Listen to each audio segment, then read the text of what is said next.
Magandang umaga po sa ating lahat, sa ating mga bisita, sa nanonood ng teleradyo. Isang magiliw na umaga po. Umpisahon na po natin ang ating pangkaraniwang pagpupulong sa pangunguna ng ating kagalang-galang ABS President Telit Guban.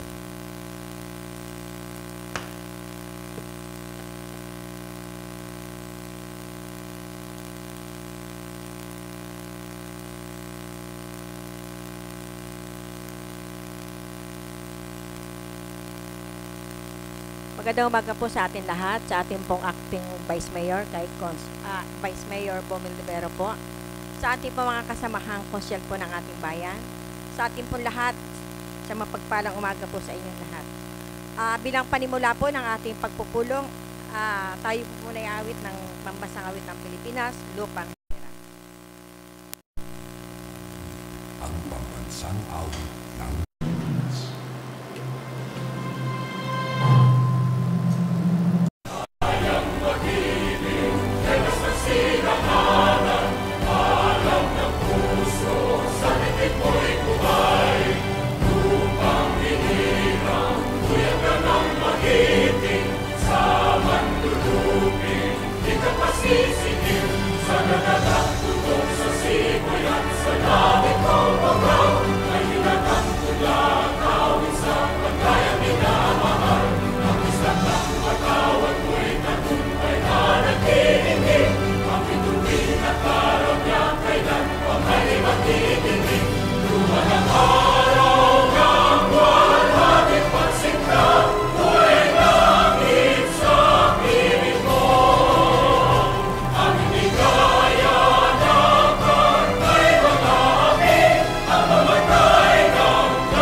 Sa araw na ito, kami ay lumalapit sa inyo ng may pagpapakumbaba at buong puso namin itinadalangin ang aming mga pinuno, lalo na ang bumubuo ng sangguniang bayan.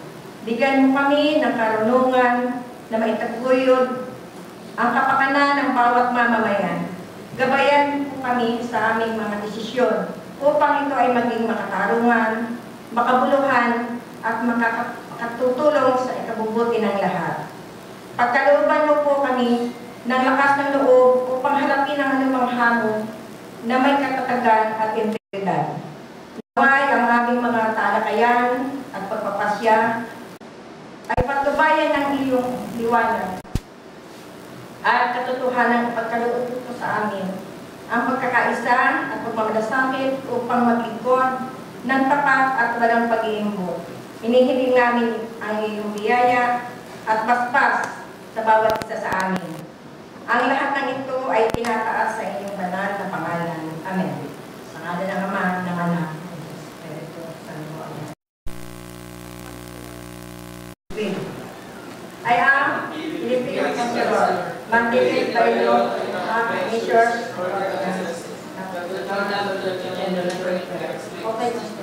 your pursuit for happiness, peace and prosperity. I believe in public service and creative principles like Isala, and I support local lady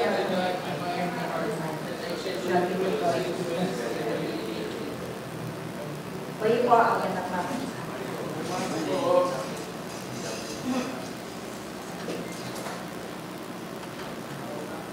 Morning po.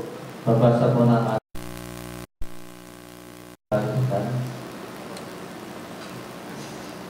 Hello, magandang umaga. Hello. Ang ating pong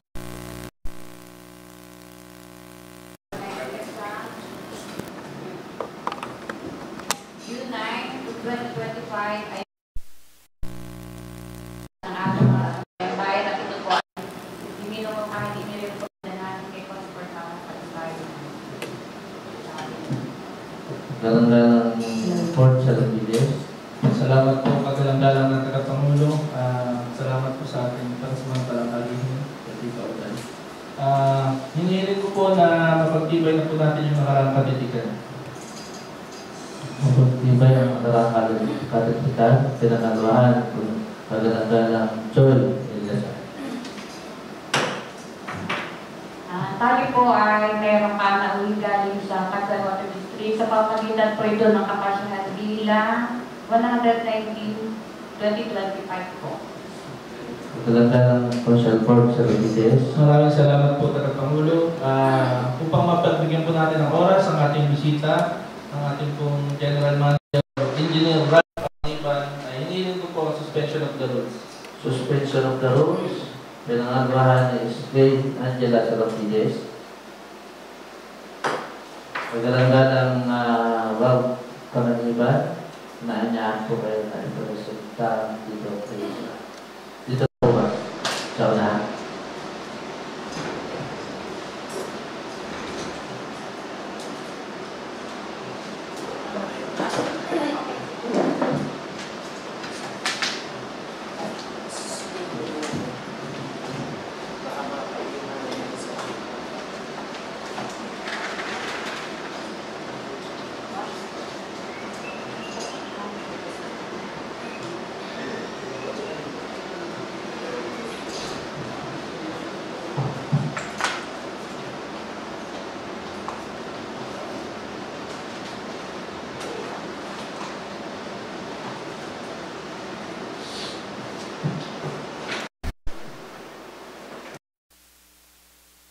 So pagbati po muna ng isang magandang araw sa ating pong Vice Mayor, Acting Vice Mayor Roberto Debero at sa mga kasama po nating konsehal, ABC President at SK Chairman. Narito po ako ngayon bilang paanyaya dahil tugon sa paanyaya nung nakaraang linggo na magpaliwanag po tungkol dun sa mga katanungan ng ating bayan. Lalong-lalo na po dun sa pag-aalis po ng minimum. Yun po ang pinakang tema natin at pangalawa po yung mga gagawin nating development, improvement at proyekto sa ating tanggapan ng Cagayan Water District. So naghanda po ako dito ng isang maikling presentasyon ng ating pag-uusapan ngayon. So bigyan ko po muna kayo ng history ng ating water rates. So ang water rates po natin nung panahon ng 2009 ay 222. 20 years, more than 20 years ago. So, ito pong table na ito, mapapansin ninyo na ito po yung approve at ni-review ng Local Water Utilities Administration. Sila po yung monitoring agency natin sa national. So, ulit po, 2009, 222. So, 2010 to 2015, napansin nyo po, 2014 dapat 300 pesos na po tayo. Pero po, currently, ang system po natin na rates ay 246. So, pwede naman po nating hindi sundin yun, yung table na yun, yung nauna natin, sa pamamagitan po ng board resolution. Pero approved din po ito ng LUA. 2014 po, nagpasa po ang resolution ng ating Cagayan Water District, kaya po nasa 246 po tayo. From approved po ng LUA na 249, hanggang ngayon po 246 po yung ginagamit natin. So, hanggang ngayon po, 2025, nasa 246 pa rin po tayo. Pero dapat po ay naandito na po tayong level. 300 na mas mataas pa. Oh.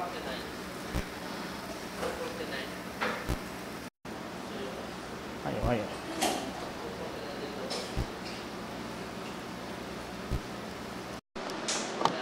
Ano po? 2015 po, 249. Pero po yung resolution ng 2014 December ay 246. Yun din po ang inapprove ng LUA. Mas mababa po. So ngayon po, maraming taon na po ang lumipas, 9 na taon na mahigit, nasa 246 pa rin po tayo. So ito po yung table naman ng mga Quezon Association of Water District. Ito po ang ating samahan sa Quezon ng mga water district. So, naka-set po ito ng kung sino yung pinakamataas sa ngayon. Pansinin niyo po, si Ate Monan ang pinakamataas ngayon, pangalawa si Mauban. Ito pong mga highlighted na kulay gray, sila po yung naka-joint venture sa Prime Water. na alam naman po natin kung gaano kalaki ang kanilang problema ngayon. Ang dahilan po ng lumobo ang kanilang singil ay dahil po ang pagpapasok din ng VAT. Additional 12% po yun. Last po yung additional na 3% na franchise tax. Tayo rin po ay nag-i-implement, ang BIR ay nagpapasa rin po sa atin ng 3% franchise tax. Pero po ang pamunuan na ng Water District o ang opisina na po ang nagsyo-shoulder na dapat po ay ito ay nakapatong pa sa ating mga konsesyonaryo. Ito po ay nagkakahalaga ng 60,000 to 75,000 monthly. At ang opisina na po ang nagsyo-shoulder nun. Napansinin po natin, ang tagkawayan po ay pang-8 sa pinakamataas. At sa ayon po dito, ang tagkawayan po ay may kakategorya na natin na medium category. Hindi na po natin masasabi na ang bayan po ng Tagkawayan ay isang munting bayan. Kasi po ang concessionary natin ay nasa 4,000 bahayan na po. Bahayan po yun, hindi po yun individual. So, yun po, pansinin nyo, ito naman pong mga small category, ito yung mga nasa bundok peninsula o yung malalayo ng bayan. At ang singil po nila medyo mababa dahil po sa diferensya rin ng ating sistema ng pagpapatubig. Ang sistema po natin ay pinapump. Kumbaga po nagamit po tayo ng mga malalaking motor. At yun po ang nagiging basehan ng pagsingil. Pero po sa Katanawan, San Francisco at Dolores, sila po yung gumagamit ng gravity. Kumbaga po, napakataas ng source nila at napakaganda, minimal na po yung konsumo ng kanilang electricity. Kaya po medyo malaki po ang diferensya natin kaysa sa ibang bayan ho. Si Chaong po, napapansin natin, category B, large, 200. Ang pagkakaiba naman po kay Chaong is napakalaki na po talaga niya. Kaya po na-maintain na niya po yung kanyang minimum charge. So ganun po, paglaki ng ating konsesyonaryo, doon po ang chance nating ma-maintain yung ating minimum charge. At tungkol po doon sa katanungan na pag-aalis po ng minimum, dito po sa ating average monthly, dito po natin makikita yung pumapasok na pera at yung pong ginagastos ng ating opisina. Sa mga susunod din po na slide, lalabas din po dito yung mga programa natin na ilalatag sa mga susunod na panahon. Sa pamamagitan po ng Water District at sana po tuloy-tuloy yung pagtulong ng ating LGU para ho mas mapabilis. Kasi po hindi po biro ang paggagawa o pag-i-improve ng ating water system. Dahil po simula po 1980, ang ating pong sistema lalo na dito sa bayan ay mga nauna pa po. Kumbaga po, isa rin po sa problema natin yung maliliit na tubo na nailagay nung panahon na sa laki naman ng populasyon ngayon at sa laki ng konsumo ay hindi na po kayang tangkilikin ng ating tubo. Kumbaga po, na-reach niya na po yung maximum capacity niya. Ang minimum po natin ay 246. So sa 246 po, ang monthly collection natin ay nag-average po ng 1.9 million. At ang mga kagastusan naman po natin sa opisina, sa operation, sa kuryente pa lang po, mapapansin niyo na, ay nasa 500,000 hanggang 600,000 na po yan. Ganun po tayo kalakas gumamit ng kuryente. Kasi nga po tulad po kanina na tayo po ay pumping ang ginagamit po natin. Deep well at sa source po natin. Sa water treatment po, 40,000. At sa maintenance cost po, mababa na po ang 200,000. Sa pasahod po natin ay nasa 700,000 po. At admin expenses pa po. Ito po yung franchise tax na sinasabi ko po na 3%. Na sino-shoulder po ng opisina. So, ang nag-average po natin na income ay 310. Huwag lang pong magkakaroon ng perwisyo sa ating pump. Kasi po ang pump natin ay nagkakahalaga ng 100,000 ho ang isa. So, kung magka-aberya po tayo, napakalaking kawalan po sa atin. Kaya po iniingatan natin ang maintenance. Kaya naglalaan po talaga tayo ng pondo para sa maintenance.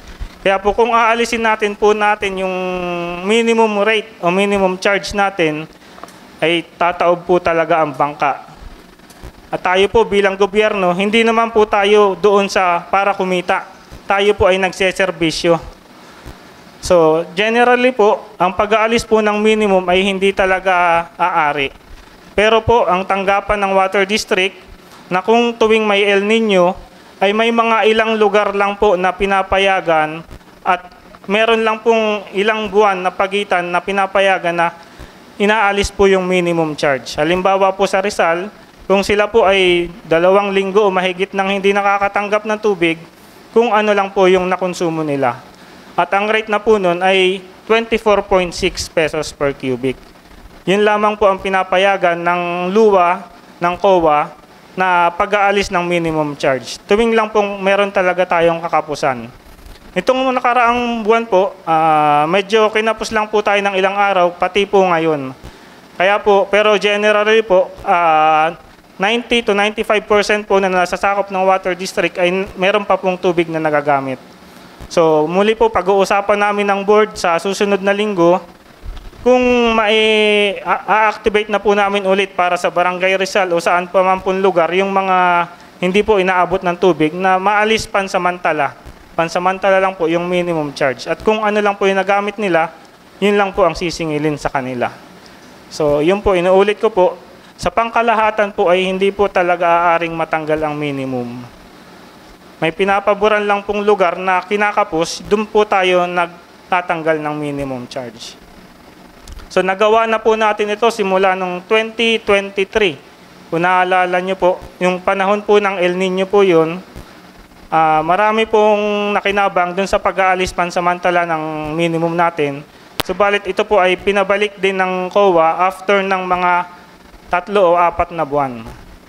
So, yun po ang kadahilanan. Kung bakit po hindi po ito para sa Tagkawayan Water District lamang, kundi po ito po ay para sa lahat ng water district ng buong bansa. Kasi po, kung papansin niyo, napakababa po ng income. Unang-una po ang water district, lahat po ay wala pong IRA na tatanggap sa ating national government. Kaya po, nagpapasalamat kami sa inyo na ang LGU po ang tumutulong para masustain po yung mga development natin.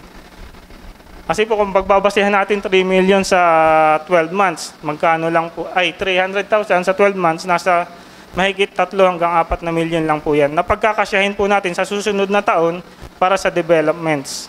So, tatagal po talaga ang developments ng opisina. So, kasunod po, yung mga source development po natin ng mga proyekto.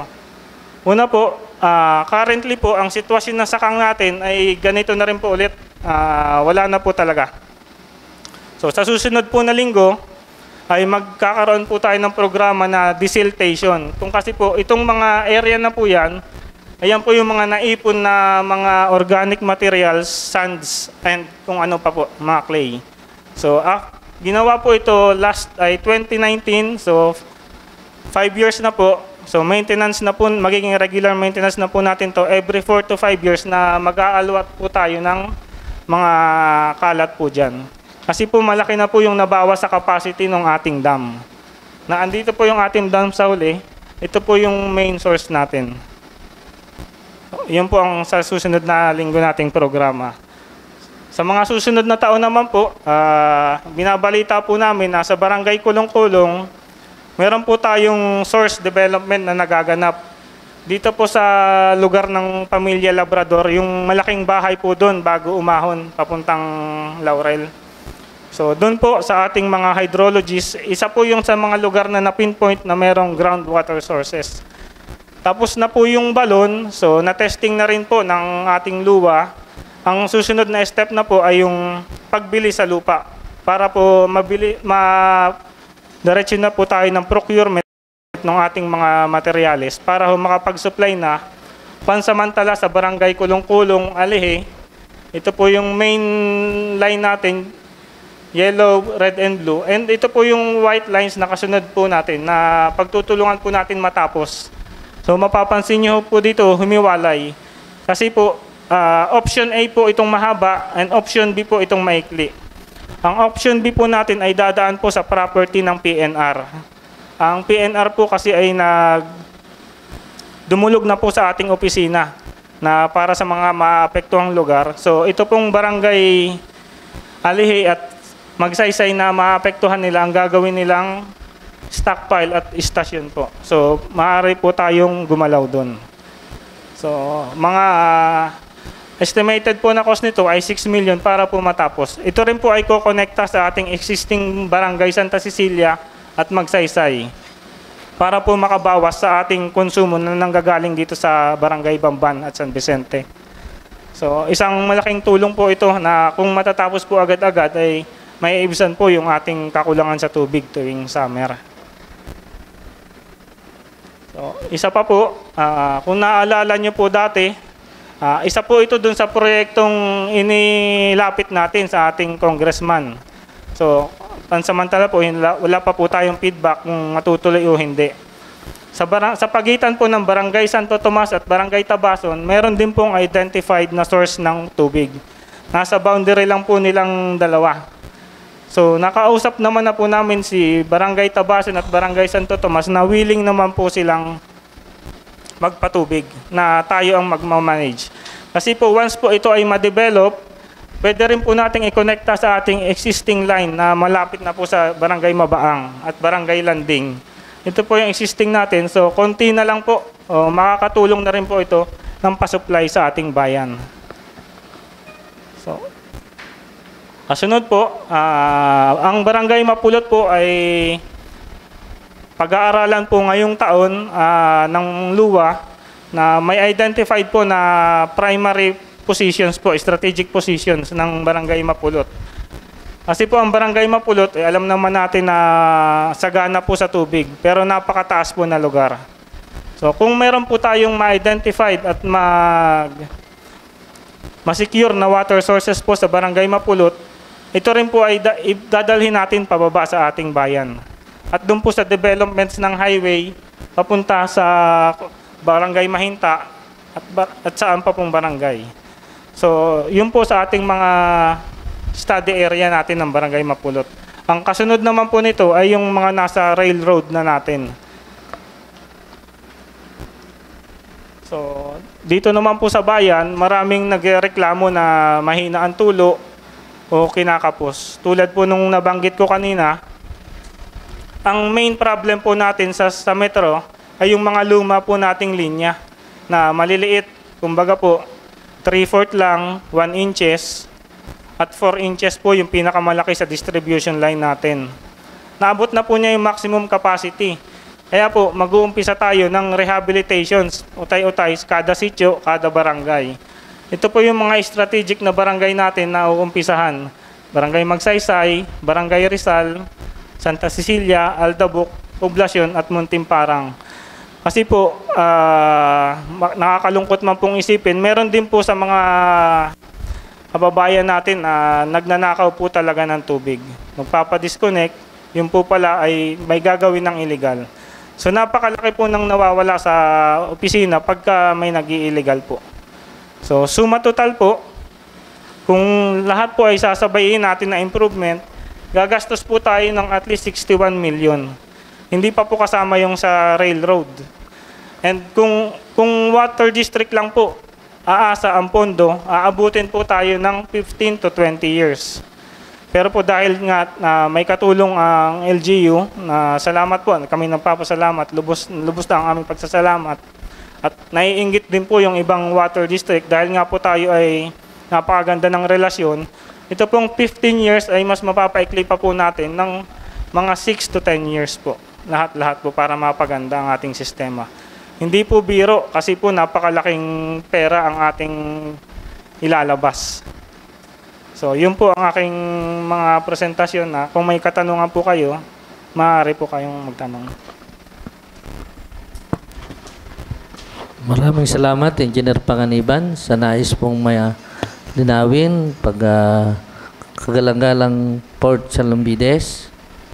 Salamat po kagalang-galang na tagapangulo. Thank you po, Engineer Panganiban, sa atin pong pagpapresent. Tatanong ko lang po yung nabanggit yung issue sa ating Metro Tagkawayan, yung maliliit na mga luma na po na tubo ba? Tawag tubo. Nagsisimula na po ba yung rehabilitation po nito? Sa ngayon po, hindi pa. Pero sa susunod po na taon, ang priority po natin ay yung Barangay Magsaysay, Sitio Aplaya. Kasi doon po ay unang-una, napakababa po ng lugar. Kung napapansin niyo po, ng mga nakaraang taon, yung buong bayan ay wala na, sila na lang ang meron. So inumpisahan po natin po sa development ng mga valves natin, distribution valves, para po lahat makinabang. Tulad po ngayon, lahat na po nakikinabang, hindi na po sila lang ng sila. Aldabok po dati, hindi nawawalan. Pero masama po naman na sila lang ang nagkakaroon. Karamihan po ng komersyo ng ating bayan ay lahat nangangailangan. So yun po, naumpisahan na po natin yung rehabilitation list ng mga valves. Kasunod na po ang rehabilitation ng ating mga linya. Thank you. Thank you po. Yun po yung problema sa mahinang daloy ng tubig, ano po? Pero sisimulan na rin po. Okay. Paano naman po yung problema po ng maduming tubig? Ano po kaya nagiging sanhi nito? So, yung pong maduming tubig natin, tulad po nung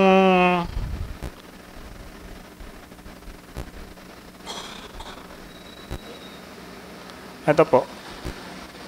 Ang pinakang sanhi po ay ito pong mga organic materials natin. So, sobra na po sa dami. Nag-pile up na po siya.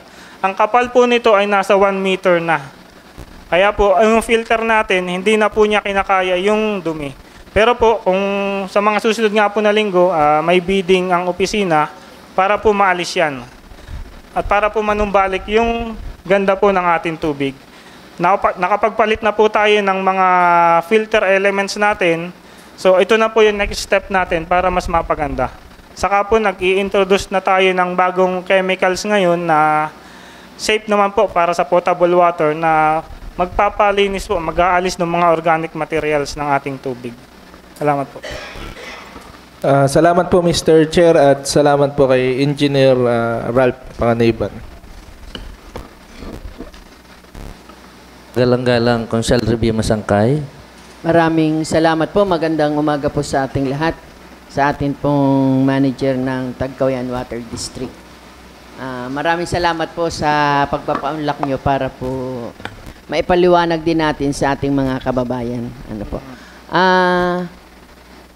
Paglilinaw lang po, ilan po ba yung water source natin sa ang meron ang water district na pinakikinabangan po na ginagamit? Sa ngayon po, meron po tayong 5 active na water sources. Lahat po yun ngayon ay naandar. So, tuwing summer po at tag-init, El Nino, lahat po yun umaandar. Pero po, kung ang tubig natin ay sapat, 3 lamang po ang naandar. May mga idadagdag pa po tayo kasi po ang ating mga bayan ay paunlad ng paunlad, palaki rin po ng palaki. Okay So, po. sana po sa susunod na taon, madagdagan pa ng isa. Follow-up question po. Kung ang atin pong water source ay ilan po?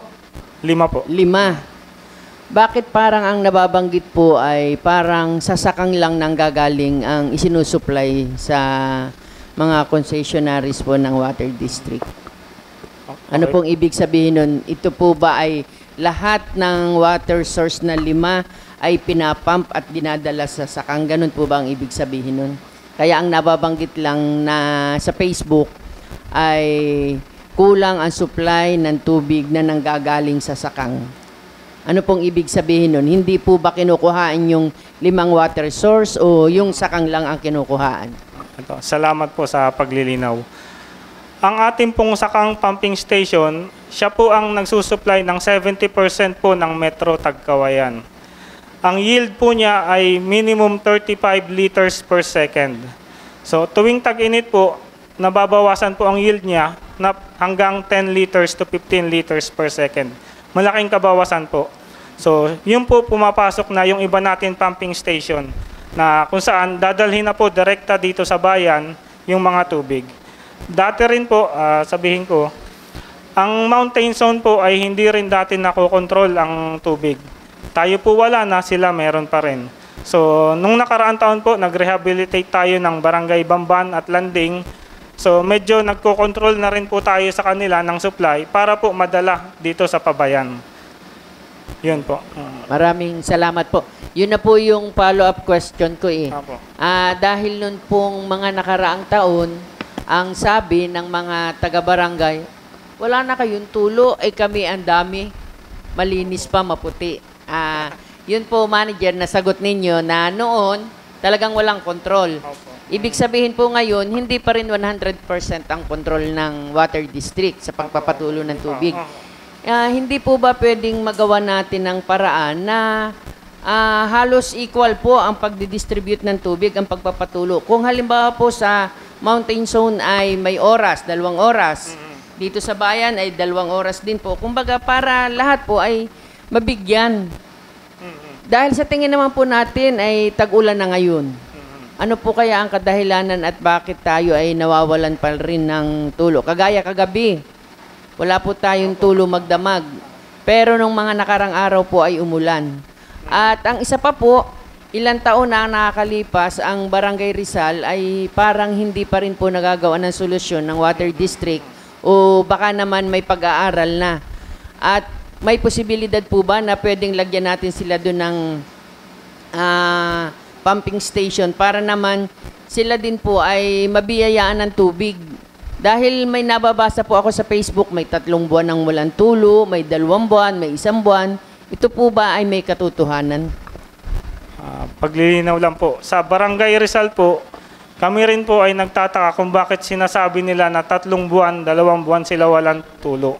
Pero po kung titingnan po natin sa data, kakatapos lang po ng ating reading period, halos po parang kukunti lang po talaga ang nabawas dun sa konsumo. Parang 5,000 cubic lang po ang nabawas sa buong 1 buwan. Ibig sabihin po, nagkakatulo pa rin sila kahit papaano. Baka po yung iba, mailabas lang yung hinanaing nila sa social media at ang social media po natin ay napaka-open sa lahat. Kaya po hindi po natin masabi na totoo o hindi totoo o may katotohanan din naman po. Suggestion lang po, diretso ko na po. Kung ganun po, na tayo ay medyo may alinlangan sa ating mga concessionaries po ng Barangay Rizal na maaring may tulo na sinasabi lang sa Facebook ay wala silang tulo. Maari po bang, ano lang po ito, suggestion, na kapag may schedule tayo ng tulo ng tubig, pwede po bang mapapuntahan natin sa empleyado natin sa Barangay Rizal, ma-check kung talagang wala silang tulo. Para lang po for the record na, at base na rin po dun sa pag-aaral na kung talagang ano ang nagiging problema sa Barangay Rizal, bakit may ganun pong lumalabas sa Facebook na may 2 buwan, 3 buwan, 1 buwan na walang tulo na. Para naman po makatulong din sa gagawaing improvement at rehabilitation po ng Water District. Marami pong salamat. Salamat po. Noted po. Kagalang-galang Jose Roel Enriquez. Thank you po. Kagalang-galang OIC Vice Mayor Roberto De Vero. Good morning po, Engineer.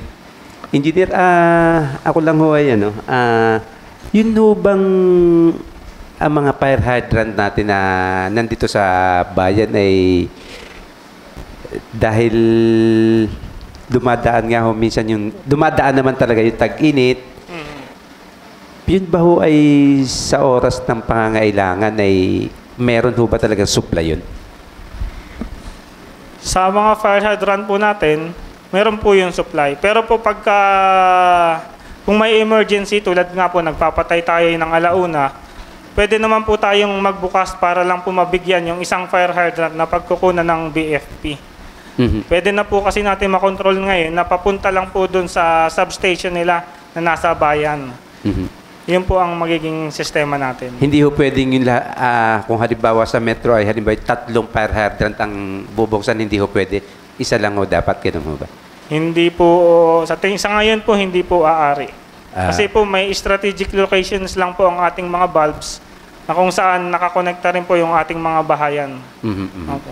Kasi ang iniisip ko ho, dahil sa oras ng pangangailangan nga, dahil halimbawa kung dumating yung ganung pagkakataon, may, kasi minsan no, kung tutulong sa atin yung ibang bayan, kung at least merong available kagad na 3 fire hydrant dyan, hindi naghihintay ko dun sa isang ano lang. Yun lang ho yung ibig kong sabihin. Hindi ho ba pwede na sa oras ng emergency ay 3 kagad na fire hydrant ang buksan dyan? At ang tanong ko po ay kung may supply po na makukuha kung just in case na dumating yung ganun pagkakataon. Sige po. Paglilinaw lang po. Doon po sa sinabi ko kaninang ma-concentrate sa isa, pwede po.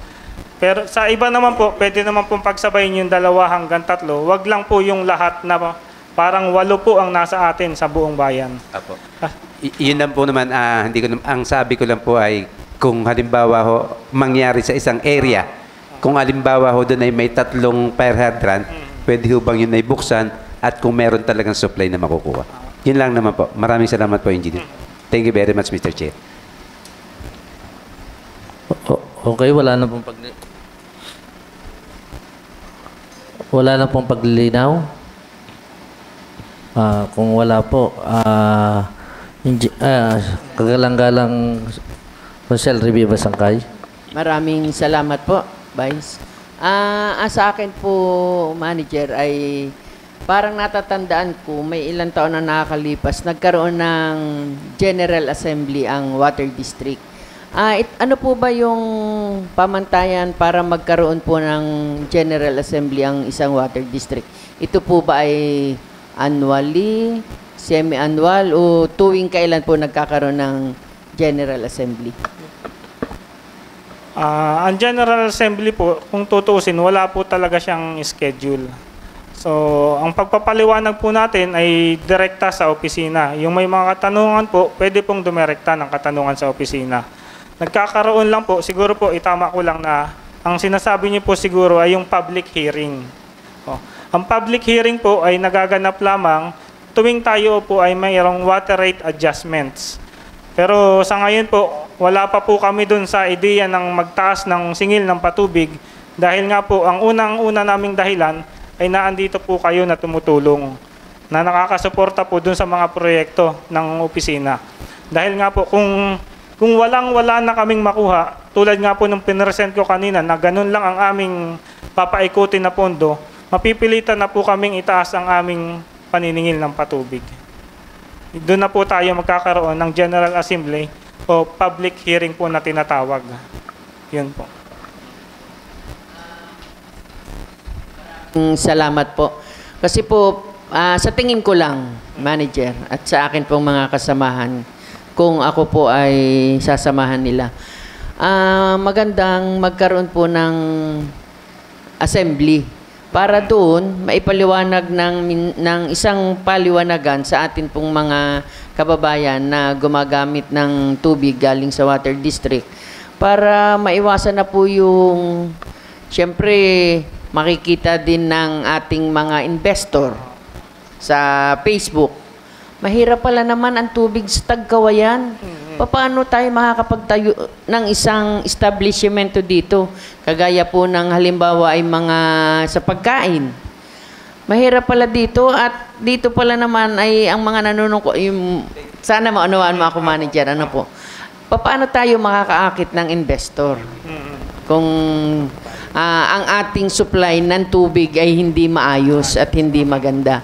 At isa pa pong karagdagan, ang atin pong bayan ng Tagkawayan ay marami po ang nagpapa-approve ng land conversion sa Sangguniang Bayan at ginagawa pong subdivision.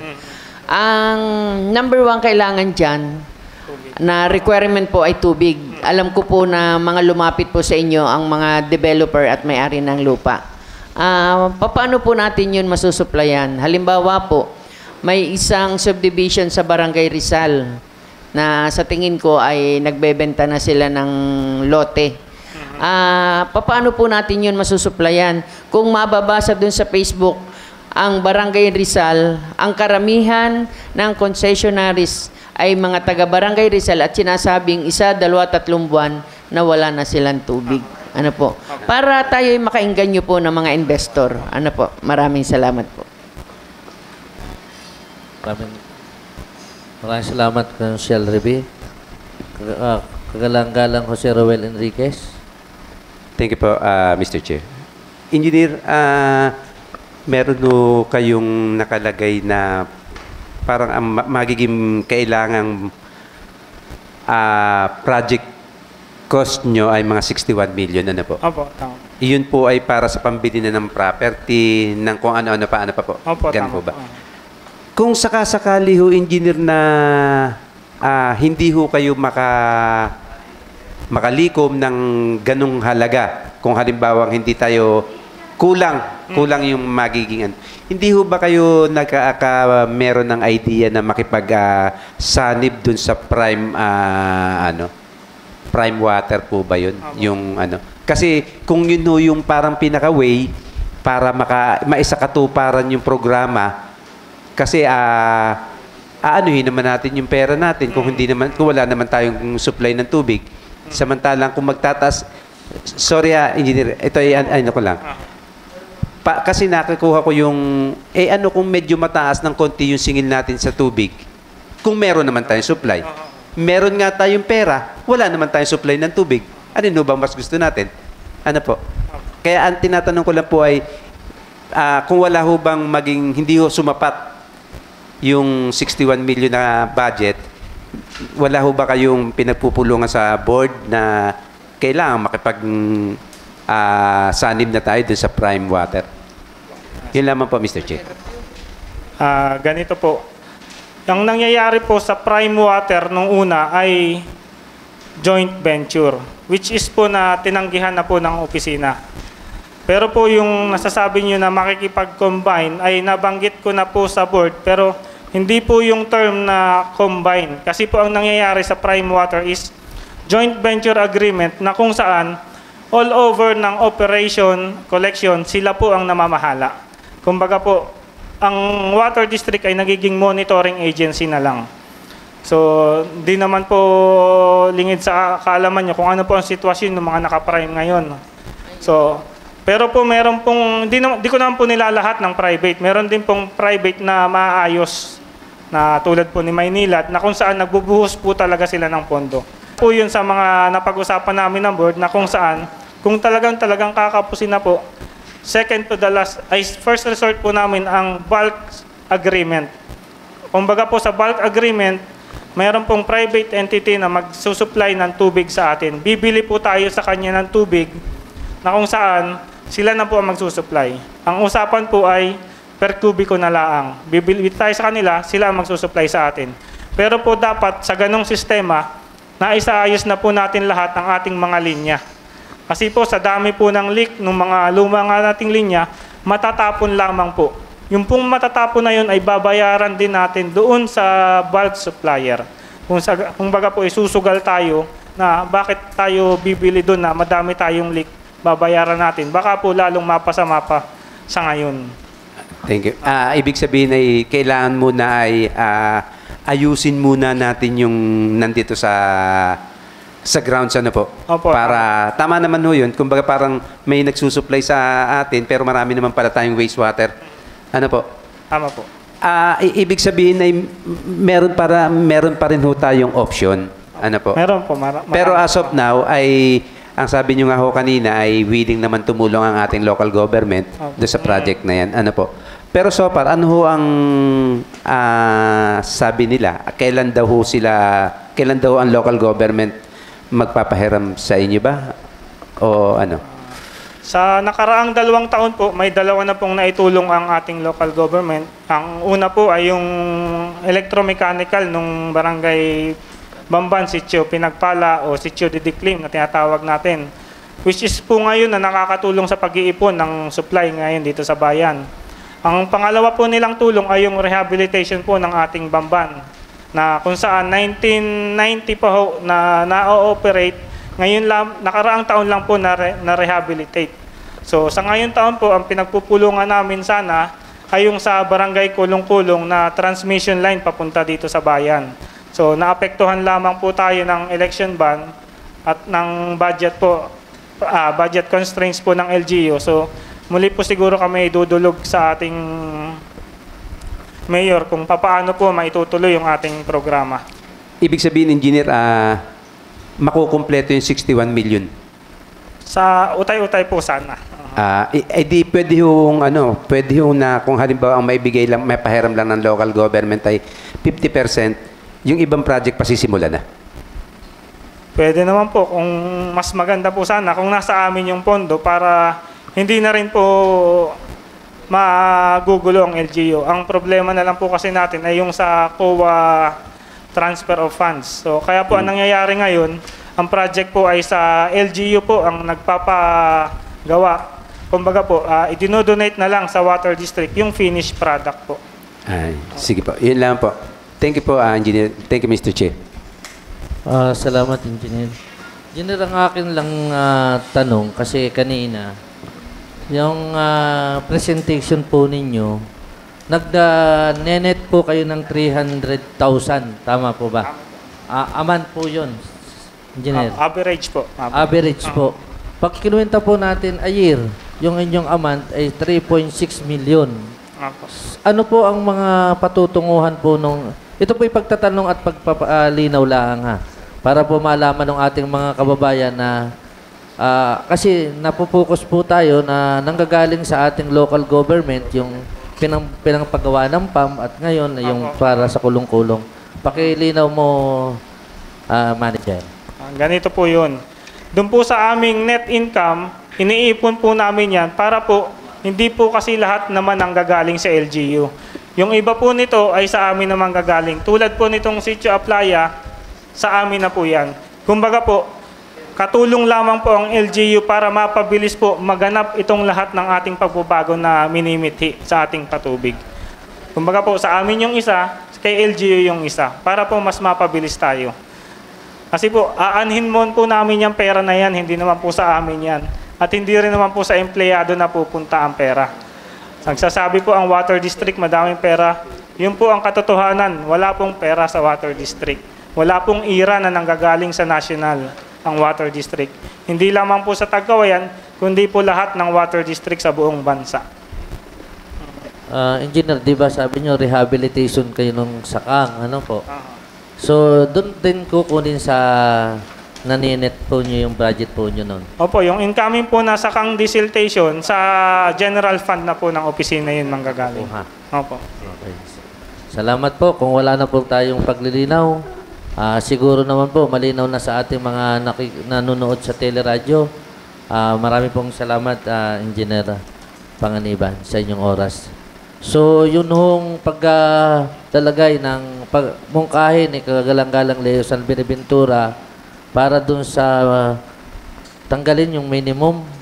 So, kayo kumbaga puta-putakin na lang po o yung area by area talaga na wala.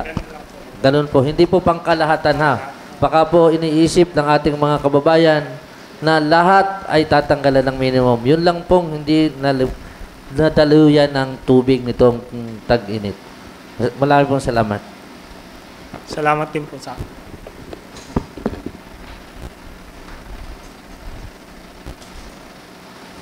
Okay, magandang umaga.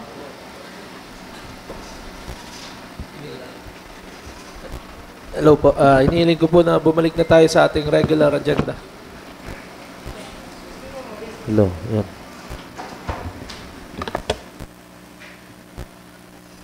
Okay, tuloy na po tayo sa ating regular na pagpupulong.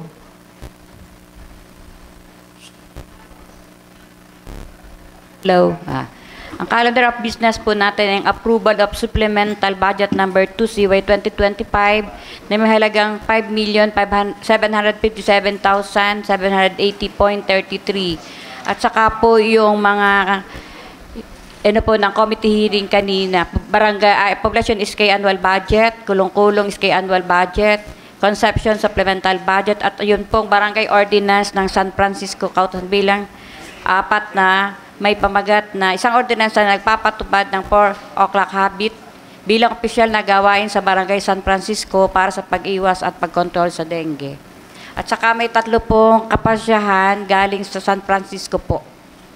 Yung isa po ay kapasyahan bilang 4, kapasyahang magalang na hinihiling sa Sangguniang Bayan ng Tagkawayan, Quezon sa pamamagitan ng ating punong bayan Kagalang-Galang Luis Oscar T. Luzar na malaanan ng pondo ang Barangay San Francisco, Tagkawayan, Quezon para sa pambili ng barangay site. Kapasyahan bilang 5, kapasyahang magalang na hinihiling sa Sangguniang Bayan ng Tagkawayan, Quezon sa pamamagitan ni Consel Roberto D. Dibero, Komitiba ng Agriculture, na makapagpasan ng isang resolution ng paghiling sa Office of the Municipal Agriculture na mapagkalooban ng Barangay San Francisco ng mini transplanter. At ang kapasyahan bilang 8, kapasyahang magalang na hinihiling sa Sangguniang Bayan ng Tagkawayan, Quezon sa pamamagitan ng ating pangalawang punong bayan, Kagalang-Galang Vice Mayor Danilo Eliwanag, na hilingin na mapunduhan ang hand washing facility and rainwater collection ang daycare center ng Barangay San Francisco, Tagkawayan, Quezon. Yun lamang po.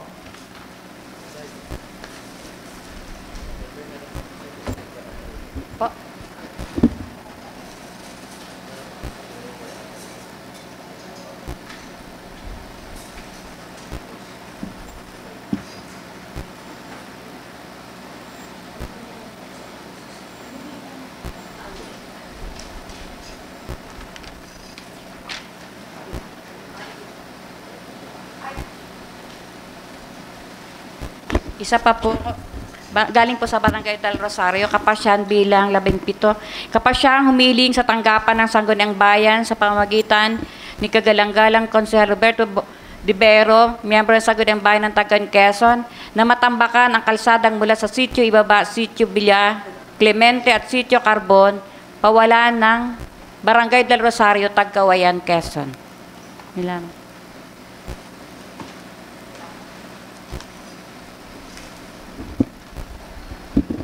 Kagalang-galang Ribi Masangkay.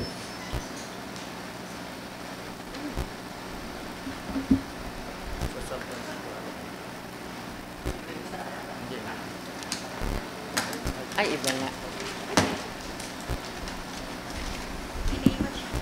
Marami pong salamat sa ating tagapangulo, kagalang-galang Acting Vice Mayor Bobet Debero, sa akin pong mga kasamahang miyembro ng Sangguniang Bayan, magandang umaga po. Sa atin pong pansamantalang Secretary to the Sangguniang Bayan, Ginang Rodalyn Rojo, magandang umaga po sa ating lahat at sa lahat ng mamamayan ng bayan ng Tagkawayan. Maraming salamat po, Manager Panganiban.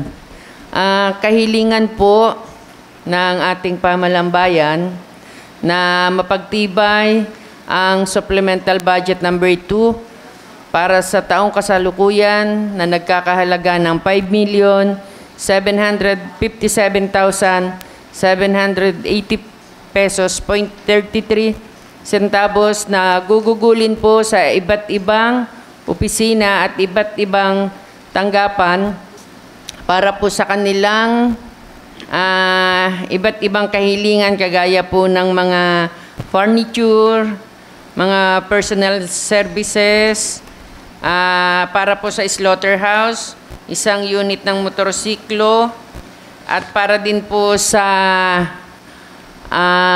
rehabilitation and maintenance ng Tabason, Busigon, Casispalan, Santo Tomas Road na nagkakahalaga ng 1.5 million na ang kabuuang halaga po na hinihiling na mapagtibay para po sa Supplemental Budget number 2 ay 5,757,780.33 centavos. Supplemental Budget number 2 na nagkakahalaga ng 5,757,780.33. Sino pong pumapangalwa? Palangalwahan po, ito Kawat Choy Elizar. Para naman po ba sa budget ng mga barangay, para po sa Sangguniang Kabataan ng Barangay Poblasyon, para po sa kanilang annual budget para sa taong kasalukuyan na nagkakahalaga ng 762,401 pesos 0.99 centavos na gugugulin din po sa iba't ibang programa at proyekto na ito po ay dumaan na sa masusing deliberasyon kanina po ng Sangguniang Bayan. Kung kaya po tinihiling na ito ay mapagtibay na. SK annual budget pinangaluhan ni Consel Port sa Lubides. Para po sa kulong-kulong Sangguniang Kabataan annual budget para sa taong kasalukuyan na nagkakahalaga ng 278,256 pesos 0.62 centavos na ito po'y dumaan na rin kanina sa komitiba po ng Budget and Finance and Appropriation ng Sangguniang Bayan. At ito naman po ay na-review na din po ng Local Finance Committee ng ating pamahalang bayan. Kulong-kulong SK Budget. Pinangaluhan, Consial Choi, LSR. Para po sa Supplemental Budget number 1 para sa taong kasalukuyan ng Barangay Concepcion na nagkakahalaga ng 74,505.28 centavos.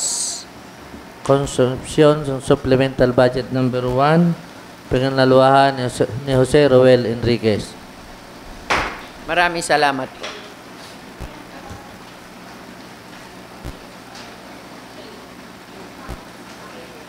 Kagalang-galang Choi, LSR.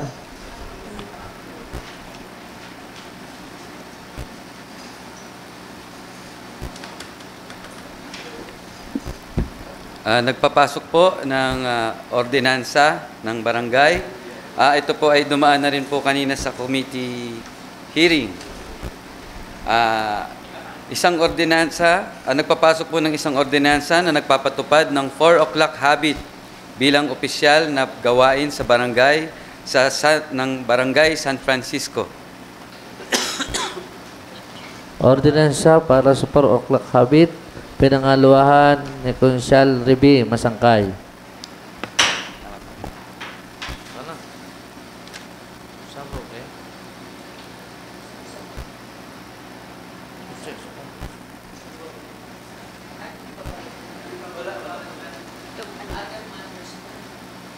Okay.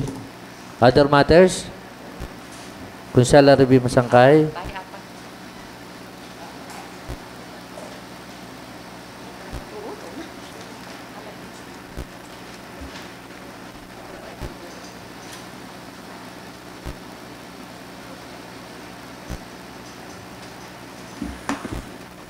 Ito po yung natanggap nating barangay resolution o kapasyahan ng Barangay del Rosario. Kapasyahan bilang 17 taong 2025, kapasyahang humihiling sa tanggapan ng Sangguniang Bayan sa pamamagitan ni Kagalang-galang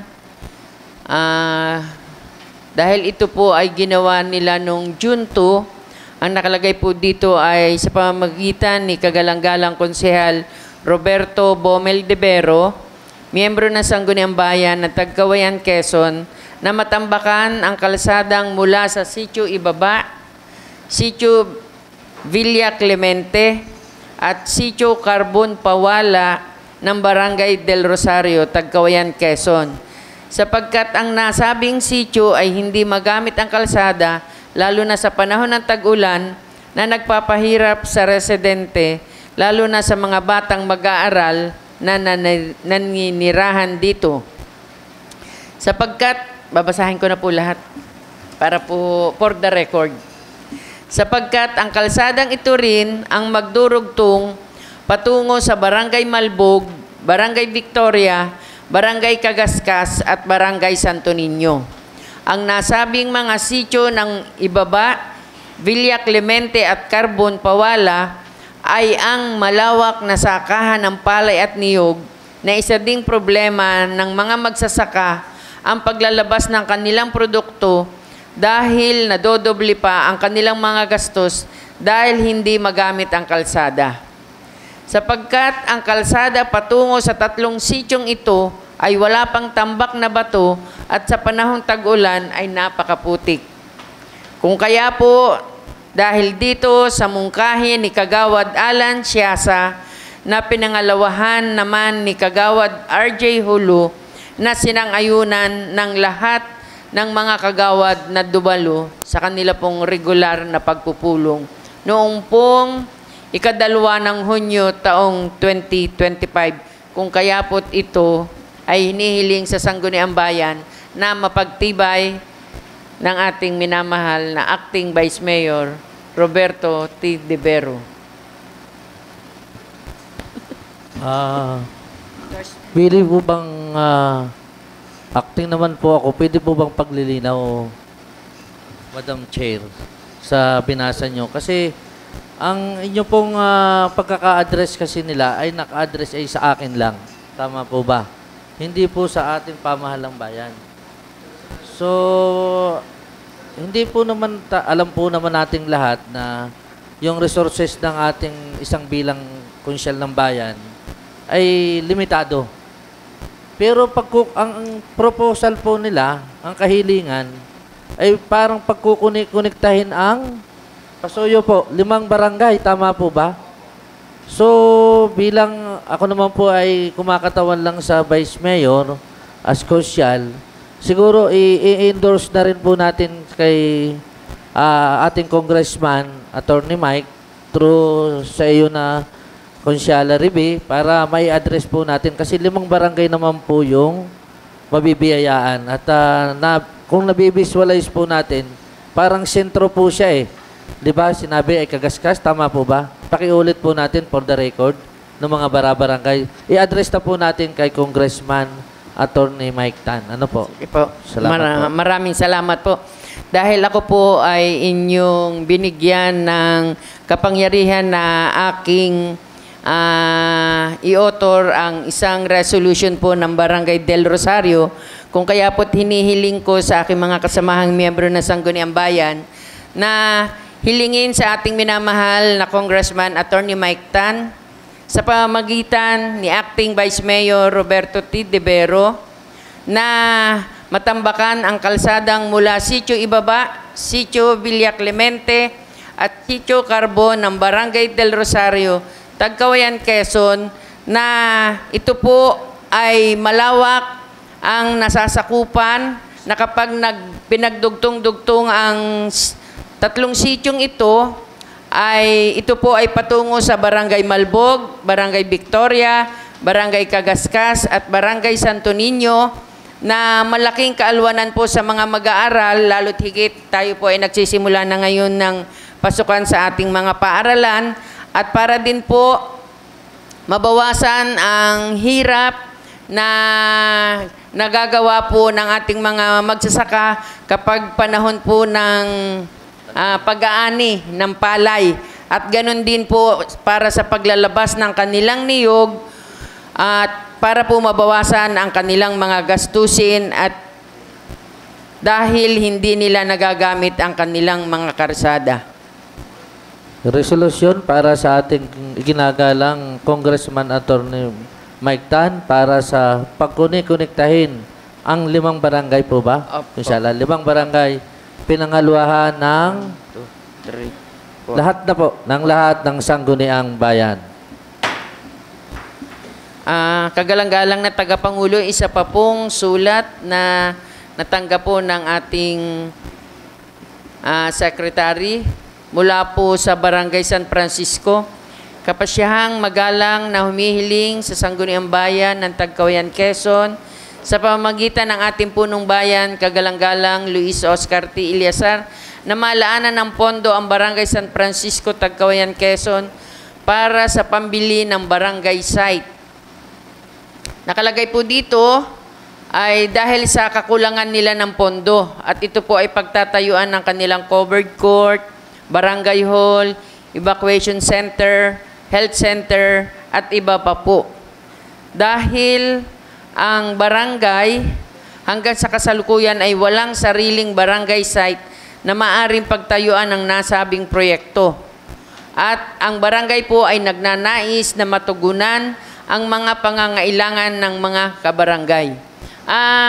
Kagalang-galang na tagapangulo, kung hindi po ako nagkakamali, ay may inapruban po tayo noong supplemental. Sa atin pong pansamantalang secretary. Naglaan po ng pondo ang pamahalang bayan para po sa Barangay San Francisco na makabili ng lote. Kung hindi po ako nagkakamali, ay meron po tayong inapruban na. Ma'am Rojo, hindi po matandaan. Yun po ba para dumaan na po kasi sa atin ito. May pondo na po ba yun? Natatandaan po ninyo? Natatandaan ninyo? Sa EMDC, Consport. Natandaan niyo po. Meron tumaan po na yun tayo nitong So, follow up na lang po yan. Madam Sponsor. Nabasa ko po dito. Ito po palang ginanap noong February 3 pa ng Barangay San Francisco. Pero ngayon lang po ninyo nabasa. Ngayon lang na-receive. Ngayon daw na-receivean. Ay di, na po ito. May pondo na po ito. May pondo na po. Yung karagdagan po. Okay. Isang kahilingan para sa Barangay San Francisco pagbili ng additional na pambili ng kanilang pasilidad ng Barangay San Francisco ay pinangaluhan ng lahat ng sangguniang bayan. Kagalang-galang Fort Salambides.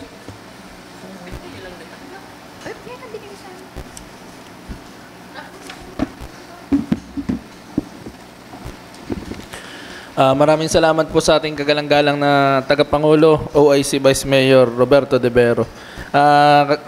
Kagalang-galang na tagapangulo, ako po ay humihiling na atin pong mabigyan ng karampatang suporta ang ating pong mga solo parents dito sa ating bayan ng Tagkawayan. Bilang chairman po ng MSWDO Committee, nakikita po talaga natin na isa ang sektor ng mga solo parents sa talagang, lalo po yung mga indigent, nangangailangan ng suporta ng ating pamahalaan dahil mag-isa po nilang tinataguyod ang kanila pong mga anak. At dahil po dito, Mr. Chair, susundan ko na rin po ito ng first reading title ng ordinance na atin na pong ma-adapt yung ating pong Republic Act 8972 amended by RA 11861. Kaya po ako po yung nagmumungkahi at nagsusulong ng isang first reading ordinance, an ordinance institutionalizing the programs, services, privileges, and benefits for solo parents and their children and the purpose and for other purposes pursuant to the Republic Act 8972, also known as the Solo Parent Act of 2000 as amended by the Republic Act number 11861. Mr. Chair. Kagalang-galang Libby Masangkay. Maraming salamat po. Paglilinaw lang po. Ako po ay hindi po ako tumututol sa kahilingan. Ang sa akin lang po ay dahil tayo ay may isang session na lang po, isang sa June 23.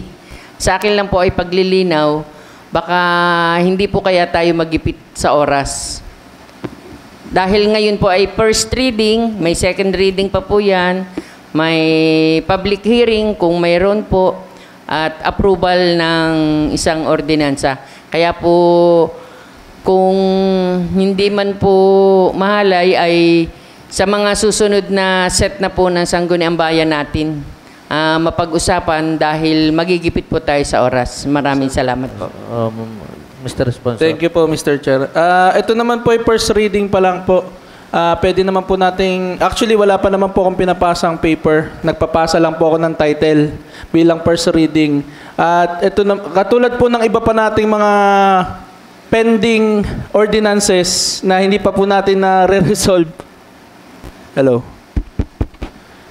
Ayan. Katulad po ng iba nating pending ordinances na hindi pa po natin nare-resolve, pwede po natin itong talakayin na lang pagdating po ng panibagong composition ng ating pong Sangguniang Bayan. Pero po ito po ay akin na pong hinihiling na at least po ay mabasa na po yung first reading ngayong araw po na ito. Composition pa rin tayo nun. Iba pa rin composition tayo. Kagalang-galang Jose Roel Enriquez. Maraming salamat, Mr. Chair. Ako po ay sumasang-ayon sa sinasabi ni ni Konsehala Riby Masangkay sapagkat although gusto nyo nga ho na first reading pa lang naman ito, pero mababago na po kasi yung set ng ating Sangguniang Bayan member. Iba po yung makikinig ngayon at iba naman po yung mag-a-approve sa susunod. Yun po naman ang intention lang. Hindi naman po ang intention ay para hindi ipatupad. Ito po ay ang intention lang ay para yung susunod na set na kung maaari. Mr. Chair. Okay. Yun lamang po, Mr. Chair. Mr. Chair. Mr. Sponsor. Thank you po. Ito naman po ay sige po. Pero kung maririnig niyo po yung una ko sinabi, ako yung nagmumungkahi ng aking resolusyon na magkaroon ng first reading ordinance. So ito po ay resolution in nature. Ngayon po, nasa sa inyo po kung gusto niyo pong suportahan yung aking resolusyon na magkaroon na tayo ng adoption ng ordinansa para po sa ating mga solo parent. At the end of the day, ito po yung resolution ko. Okay lang po kung anong maging resulta po ng ating Resolution lang muna po tayo, resolution. Resolution ng ano nga? Na magkaroon na po tayo ng adoption po ng ating Solo Parents Act of 2000. Resolution for ano? Na magkaroon na po tayo ng ordinansa. Ito po, Mr. Chair. Ito po. Resolution.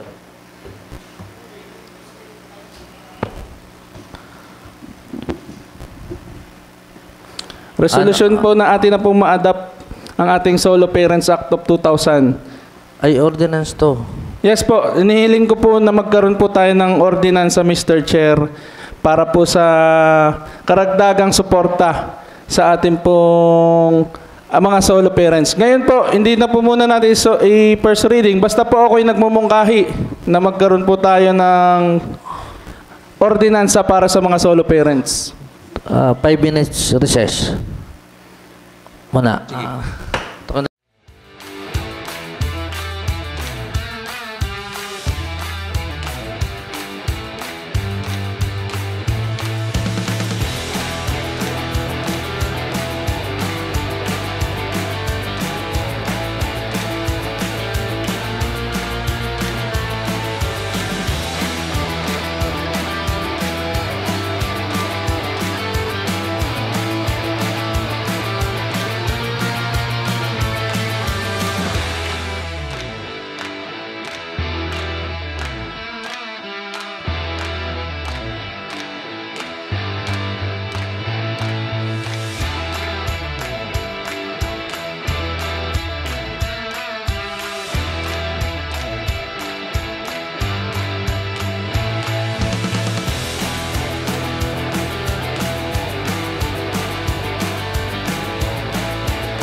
Okay, kagalang-galang Consial Port Salambides.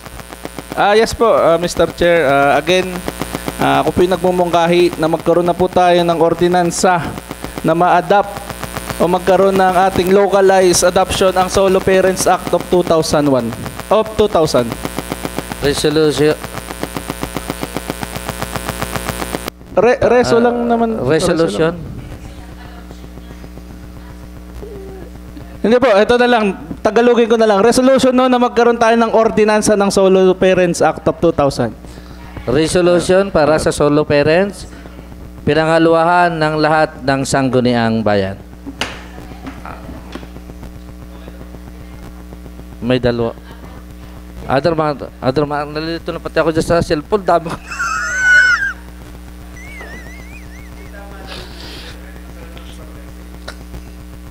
Kagalang-galang review masangkay.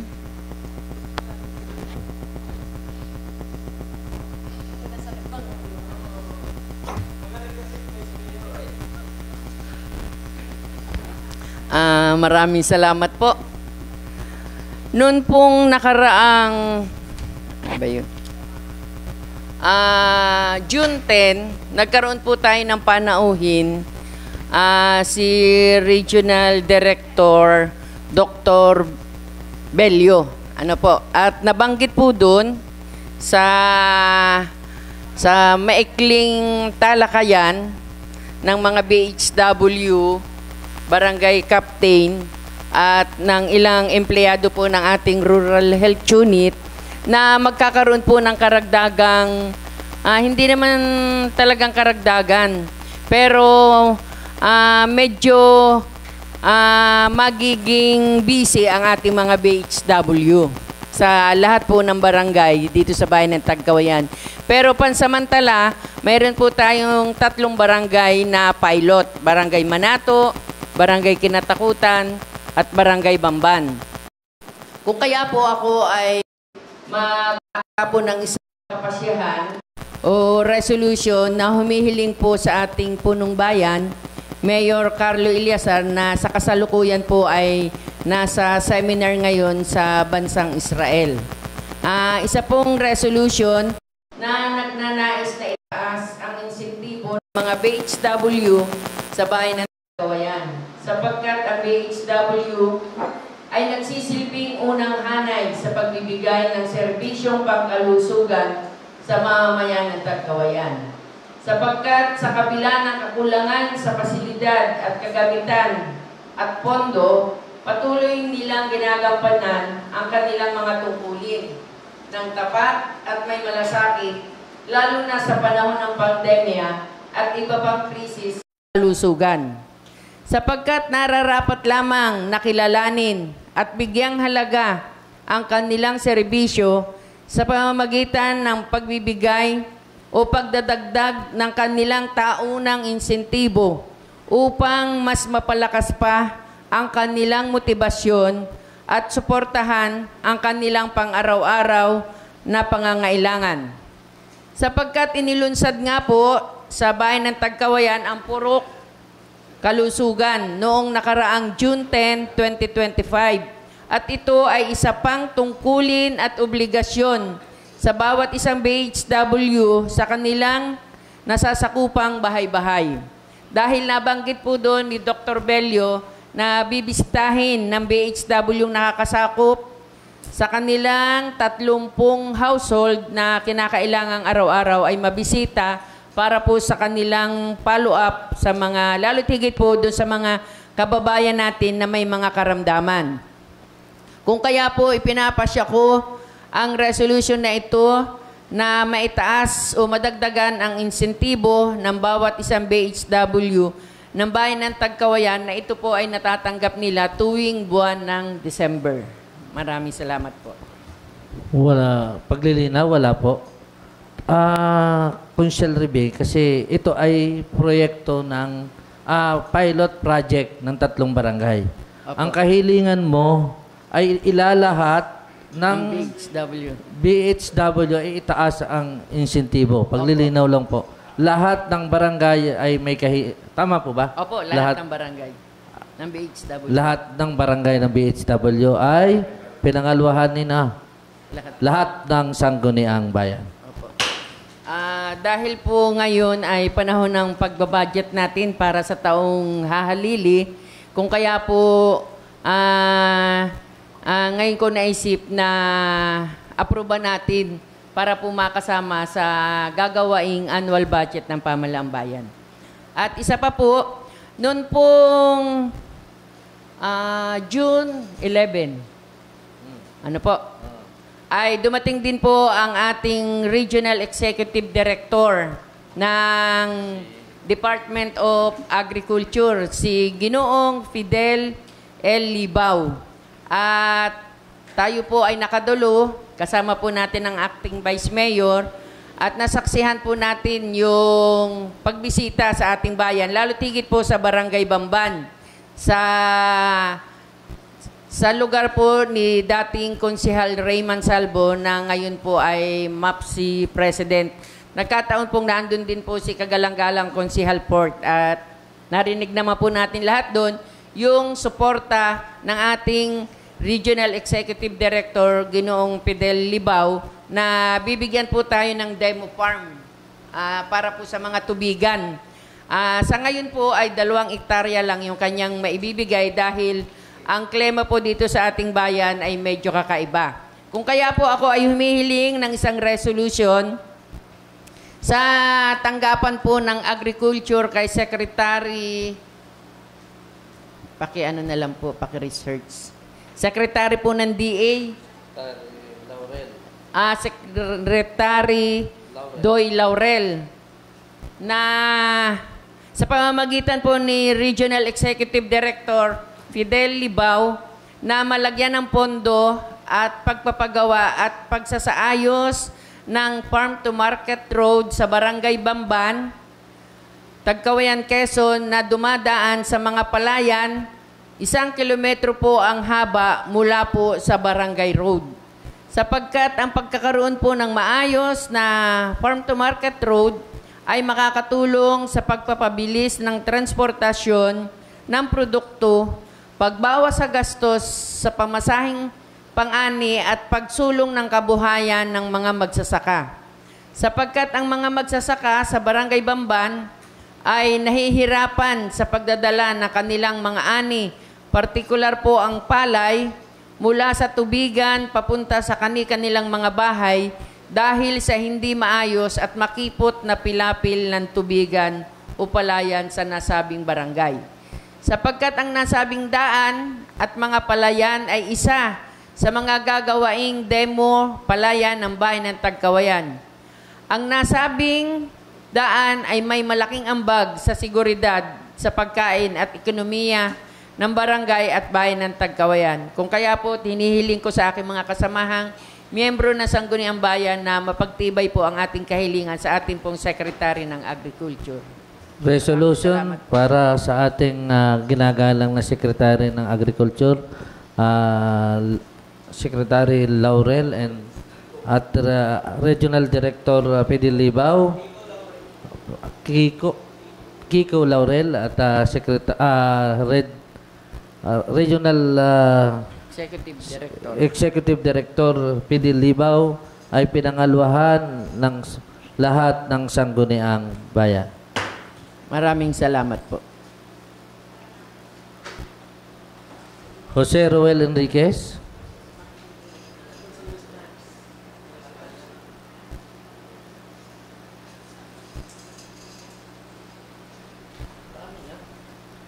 Maraming salamat po sa ating tagapangulo OIC Vice Mayor Roberto Divero.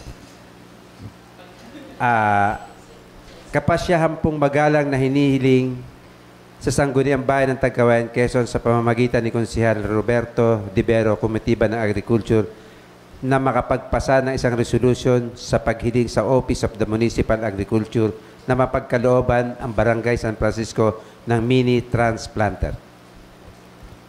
Resolution sa kahilingan sa ating Municipal Agriculture ay pinangaluhan ng Konsehal Port Salvides. Isa pa po, Vice. Kapasyahang magalang na hinihiling sa Sangguniang Bayan ng Tagkawayan, Quezon sa pamamagitan ng ating pangalawang punong bayan, kagalang-galang Vice Mayor Danilo Liwanag, na hilingin na mapondohan ang hand washing facility and rainwater collection ang daycare center ng Barangay San Francisco, Tagkawayan, Quezon. Kahilingan sa Barangay San Francisco ng hand washing center para sa ating Ikaluwang Punong Bayan, Pinangaluhan, Consul Angela Salombides. Vice, isa pa po, kung pwede po. Ako po ay nag-aakta na isang resolusyong humihiling sa ating minamahal na mayor na kung maaari po magkameron, mabigyan ng job order yung 2 trainer lang natin dito sa sports. Kasi ito naman yung mga trainer na ito yung nagdi-develop ng mga atleta natin na nagbibigay naman ng karangalan sa ating bayan. Na kung pwede po sila ay magkameron ng job order dito po sa ating pamahalaan bayan. Kahilingan sa ating punong bayan, Mayor Carlo Eleazar, na mabigyan ng kahit job order para sa 2 trainer, pinangaluhan ni Consul Choi Eleazar.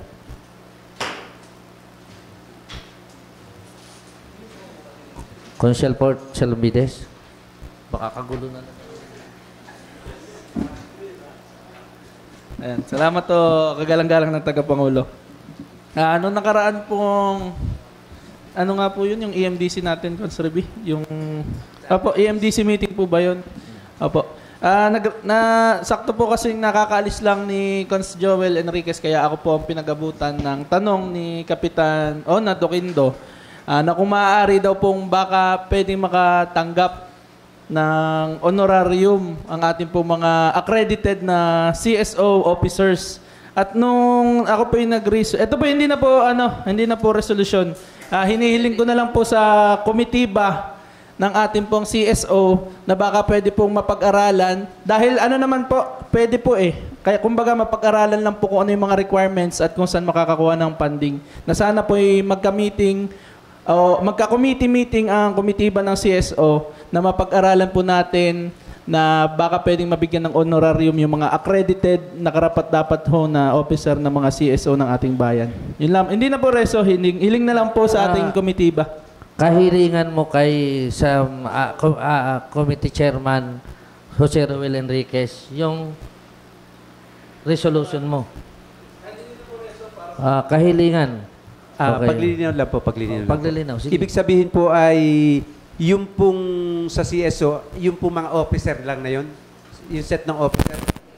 O yung mga... Sige po, thank you po. Andun nga pala si Kapitana Oo nga pala, at pa-meeting niya sa ABC. Ang alam ko po, hinihiling po ni Kap ay mga officer lang po. Paglilinaw po, Mr. Sponsor. Kasi yung officer po, from president hanggang dun sa secretary. Or president lamang.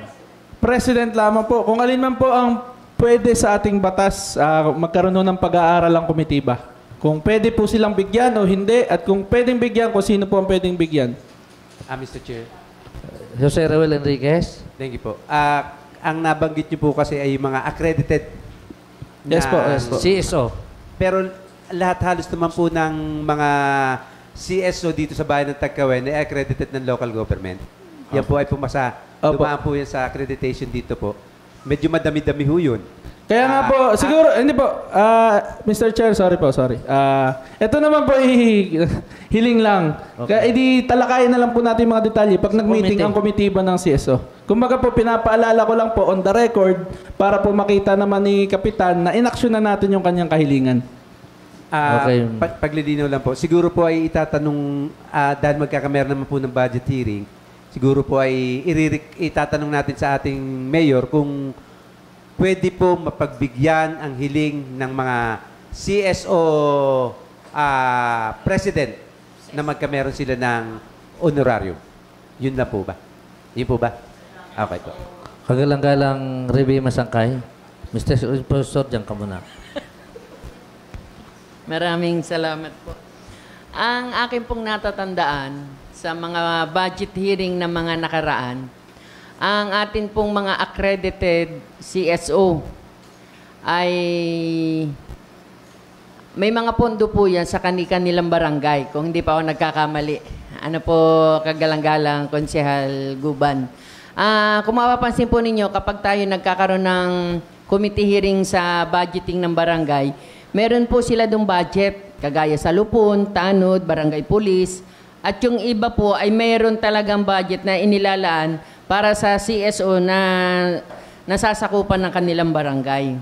Pero po pag sa munisipyo po, sa dami ng CSO, ay sa tingin ko po ay wala pa akong napapakinggan o nababasa ng circular na pwede natin silang mapagkalooban ng honorarium. Pero yung pong ibang mga kooperatiba dito sa ating bayan ng Tagkawayan, kapag sila po ay dumadalo ng seminar o meeting, ay may ibinibigay pong pondo ang pamalambayan sa pamamagitan po ng ating MACDO officer. Si Ginang Ginang Rica Bautista. Ano po, meron po dong budget na inilalaan. Pero hindi po lahat talaga ng budget na kanilang magagastos sa kanilang seminar ay napapagkalooban po ng pamalambayan. Pero pagdating po sa maaring sa registration or sa travel expenses ay napapagkalooban po. At pwede rin po natin yang itanong sa tanggapan po ng ating municipal agriculturist. Ano po, para po sa ilang mga paglilinaw. Salamat po. Kagalang-galang Tilit Guban. Magandang umaga po sa ating lahat. Paglilinaw lang po. Ang pagkakaunawa ko po sa CSO, kung 10 man ang registered na samahan sa isang barangay, may isa lang po dong representative. Yung po ay pinagbubutuhan at isa lang po sa bawat barangay. Yung dumadalo po dito kadalasan kapag lagi pong kasama yun ng barangay captain ng kapitan. Yun po ang pagkakaalam ko sa hinihiling po ng ating mga punong barangay na mapagkalooban. Kasi siya nga po ang kumakatawan sa isang barangay. Sa bawat meeting, sa bawat siya po lagi ang uma-attend. At ako po'y nag-search din po at nagtanong din po ako sa ibang bayan. Meron pong mga bayan na talaga pong napapagkalooban ng honorarium ang CSO na galing po sa bundo ng munisipyo. Hindi po galing sa barangay.